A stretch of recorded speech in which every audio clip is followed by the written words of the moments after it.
Doctor साहब जिस तरह सुप्रीम कोर्ट ने ये लिया है, तो आप समझते हैं कि डिप्टी स्पीकर की जानिब से जो हुआ है उसको अगर वो गैर आईनी करार देते हैं, तो जिस तरह आप बात कर रहे हैं कि आर्टिकल 6 डिप्टी स्पीकर और प्राइम मिनिस्टर के साथ साथ सदर मुमलिकत पे भी लगेगा? फिर देखिए, सदर मुमलिकत ने तो असेंबली तोड़ने का दिया है ना, सिर्फ सदर मुमलिकत ने असेंबली तोड़ने की समरी पे साइन किया है।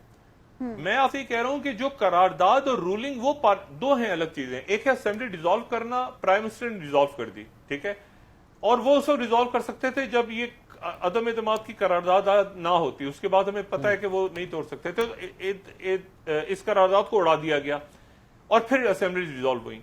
लेकिन जो उड़ाया गया वो आर्टिकल 5 के तहत उड़ाया गया, यानी ये कह के उड़ाया गया कि ये एक गैर मुल्की साजिश के तहत ये तहरीक लाई गई है। अब यहां पर सवाल खड़ा होगा कि अगर इलेक्शन होगा आगे जाके, इलेक्शन तो होना है, सारी पार्टियां हिस्सा लें, पीटीआई, मुस्लिम लीग नून, पीपल्स पार्टी, लेकिन इस रूलिंग के मुताबिक जो स्पीकर दे गए हैं, तो इसके मुताबिक तो वो सारे के सारे उस साजिश का हिस्सा हैं जो कि अमेरिका और गैर मुल्की तैयारी हुई, और वो तो फिर तो वो गद्दार है सारे के सारे। मेरा ये नुकता, वो इलेक्शन में कैसा हिस्सा, ये है जो नुकता मेरा ख्याल से कोई कानूनी या आईनी माहिर इसका जवाब दे ज्यादा बेहतर। अच्छा बिलावल साहब, मुल्की सियासत जो है वो इस वक्त बहुत तेज हो गई है और आप समझते हैं कि इस वक्त डू एंड डाई की सूरत हाल आ गई है। अब आर्टिकल 5 और आर्टिकल 5 के बाद आर्टिकल 6, और क्या आप समझते हैं कि मार्शल लगते देख रही हैं आप कोई? मैं बहुत ही रिलैक्स्ड हूँ और मैं बहुत ही काम हूँ। वो इसलिए क्योंकि मैं पाकिस्तान के अवाम पे यकीन रखता हूँ, भरोसा करता हूँ, और मैं जानता हूँ कि पाकिस्तान के सारे इदारे इस वक्त गैर जानिबदार हैं। पाकिस्तान के सारे इदारे इस वक्त एपॉलिटिकल है और सारे पाबंद है आईन पाकिस्तान से, और वो किसी को इजाजत नहीं देंगे, ना हम ना कोई और किसी को इजाजत देंगे कि हमारा मुल्क के साथ ये खेल खेला जाए, हमारा आईन के साथ ये खेल खेला जाए, और पाकिस्तान की किस्मत के साथ ये मजाक किया जाए। अच्छा मिस्टर चेयरमैन, आपने कहा कि अली इलेक्शन आपकी ख्वाहिश है, आपने अभी कहा, तो आप समझते हैं इस ख्वाहिश में सिंध असेंबली भी शामिल है? सिंध में भी आप अली इलेक्शन चाहेंगे? तो पहले तो यही हमारे सोच था कि हम कंसेंसस बना के इन चीजों का फैसला लेंगे। अगर वो बदमाशी के तहत नेशनल असेंबली जबरदस्ती डिसॉल्व कर रहे हैं, तो मैं फिर सिंध असेंबली को बिल्कुल डिसॉल्व नहीं करता।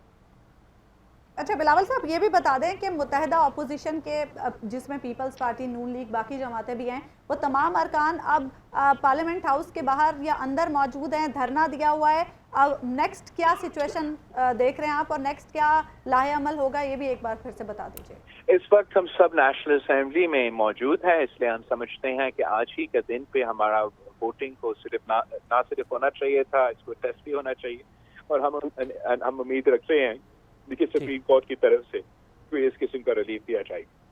ठीक है, chairman Pakistan Peoples Party Bilawal Bhutto Zardari साहब हमारे साथ मौजूद थे। बहुत शुक्रिया आपके वक्त के लिए, आपने हमसे तफसीलन गुफ्तगू की।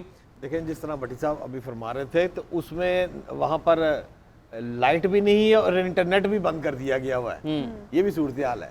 रही बात पंजाब की, तो पंजाब में चौधरी परवेज लाई साहब का कहना है कि असेंबली जो है वो तहलील नहीं हो रही अभी तक।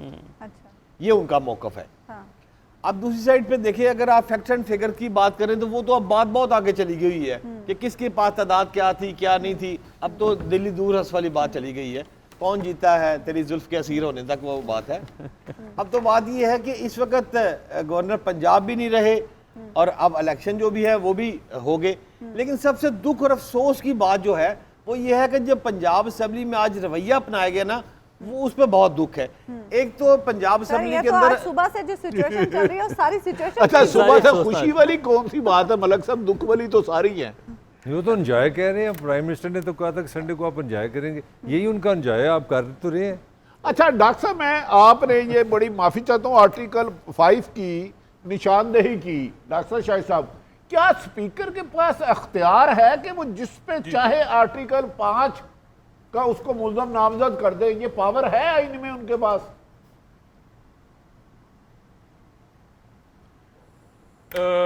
कितने देखें, आर्टिकल 5 एक बहुत संगीन आर्टिकल है। ये बिल्कुल ऐसे ही है कि मतलब वो आर्टिकल 6 लगा देंगे इसी पे। तो अब यही इशू है सारा कि जिसके ऊपर सारा मामला अटक गया कि कि क्या उनके पास आर्टिकल 5 लगाने का इख्तियार है, क्योंकि ये फवाद चौधरी साहब ने कहा कि आर्टिकल 5 के तहत इसको, क्योंकि देखिए पॉइंट ये उठा ना, जो फवाद चौधरी साहब ने नुक्ता ये उठाया कि ये जो करारदाद है ये गैर मुल्की साजिश है, ये गद्दारी है, इसको बनाने वाले गद्दार हैं, इसलिए आर्टिकल 5 के तहत आप रूलिंग दें। तो उन्होंने रूलिंग आर्टिकल 5 के तहत दे दी। अब अदालत ने ये तय करना है कि क्या स्पीकर जो है वो आर्टिकल 5 लगा सकते हैं या रूलिंग दे सकते हैं आर्टिकल 5। आर्टिकल 5 आज से पहले कहीं नहीं था, आर्टिकल 5 का जिक्र ही नहीं था। तो अब ये क्या स्पीकर को कितने इख्तियारात हैं, ये वैसे अच्छा है कि ये भी तय हो जाए कि किसी भी स्पीकर को, चाहे वो पीपल्स पार्टी का हो, चाहे वो पीटीआई का हो, चाहे वो मुस्लिम लीग नून का हो, क्या उसको इस बात का इख्तियार तो हो सकता है उसको कि जी आप इसको पेश करें जेल से, आप उसको बाहर निकाल दें, आप उसको बिठा दें, उसको माइक खोल दें, कि क्या आर्टिकल 5 और 6 का आर्टिकल इख्तियार भी है। बट साहब नून लीग इस वक्त क्या उसका रद्द-ए-अमल है? भट्ट साहब का वैसे कोई ताल्लुक है क्या नून लीग से? नहीं, तो खबर है इनके पास, असल में वो मेरे पास ना वो पर्ची आई है, तो भट्ट साहब ने कहा मेरे पास खबर है, वो मैं इसलिए आज तो सारी पर्चियां पढ़े जी भट्ट साहब। देखिए सलमान, बात ये है कि मैं चूंकि रिपोर्टर हूँ और मेरा काम ही ये है खबर देना, तजिया देना, तो काजी साहब सीनियर मोस्ट आदमी हैं, इनका काम है। मैं एन शबाब में सीनियर हो गया हूँ। जी भट्ट साहब खबर दे दो। तो इस सिलसिले में मेरी मुस्लिम लीग नून के एक खास आदमी जो पाकिस्तान में इस वक्त मकीम है, अहम आदमी है, उससे मेरी बात हुई है, तो वो तो कहते हैं हम बहुत खुश हैं। मुस्लिम लीग नून वाले जो इस वक्त बैठे हुए हैं वो हैप्पी हैं।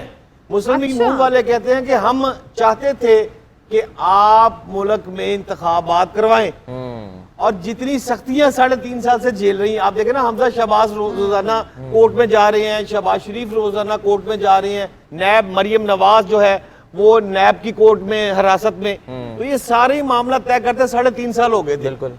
तो इस हवाले से तो मुस्लिम लीग नून का जो मेरे दोस्त है उनसे मेरी जो बात हुई, तो उन्होंने कहा हम तो हैप्पी हैं, हम पहले ही चाहते थे और हम आज जीत हुई है। तो अचकनों का क्या होगा? देखिए इलेक्शन के बाद उनका ये ख्याल है कि अगर मुल्क में इलेक्शन हो जाएंगे तो इससे उनको ना सिर्फ बेहतरी आएगी, बल्कि उनका ख्याल है कि वो जीत सकते हैं। ठीक। अब देखें ना, पार्लिमान में या तो फैसला होना चाहिए ना समीना, या तो पार्लिमान है या फिर अवाम है और इलेक्शन है। इलेक्शन के जरिए जो मुंतखब हो, अवाम जिसको वोट डाले वो जीतना चाहिए।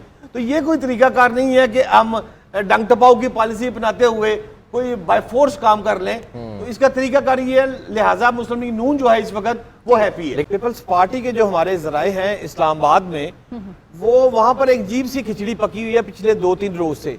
आसफ अली जरदारी जो इस वक्त बात कर रहे हैं वो फर्द वाहिद की बात कर रहे हैं। इस वक्त राजा परवेज अशरफ, यूसुफ रजा गिलानी, किसी को ये मालूम नहीं कि क्या फैसले होते जा रहे हैं।